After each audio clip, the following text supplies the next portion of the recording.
New information about the investigation into Sunday's firebombing at the governor's mansion in Harrisburg.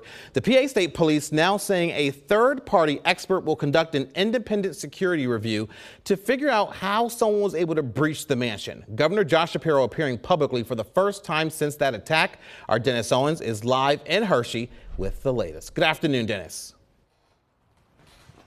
Good afternoon to you, James. We are here in Hershey, hard by the Reese's plant. The real reason the governor, or the original reason the governor was here is for a ribbon cutting as they announced an expansion of their plant. First, a factory expansion in Dauphin County in 30-some years. But then the governor stepped to the podium nearby to talk about the events of last weekend, which were certainly not sweet events. Much of the talk earlier was all about chocolate and candy. The tone turned more serious, and it was a more somber and reflective Governor Josh Shapiro. First of all, he said he's thanking the Harrisburg firefighters. He and his family will tomorrow go and serve them lunch. So thankful is he and they for their efforts last weekend when an arsonist attacked the governor's residence, set fire to it. He was evacuated.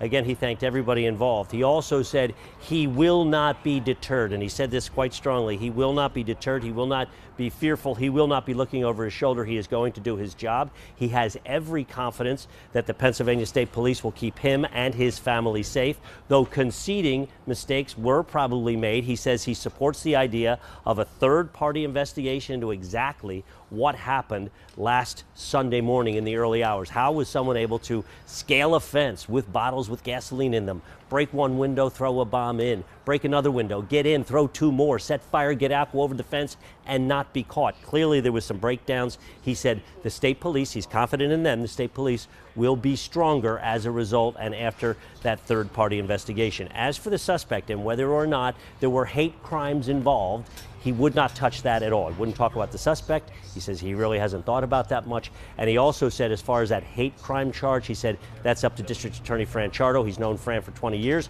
knows him to be a great prosecutor. He is leaving that entirely up to the DA. So, James, the story from here, Governor Shapiro talking for the first time since that attack in the early morning hours in which his life was very clearly in jeopardy. This could have taken a different turn had that bad guy, if you will, the suspected bad guy, had a bigger bomb, had a weapon, knew where he was going. This could have been an entirely ugly situation. Again, as you mentioned coming in, the headline is State Police has ordered a third-party investigation into exactly what happened, what are the vulnerabilities there at the governor's mansion. He was asked if he's fearful about going back to the mansion. He said no. Again, he has complete confidence in state police to keep he and his family safe. That's the story from Hershey. James, let's send it back to you.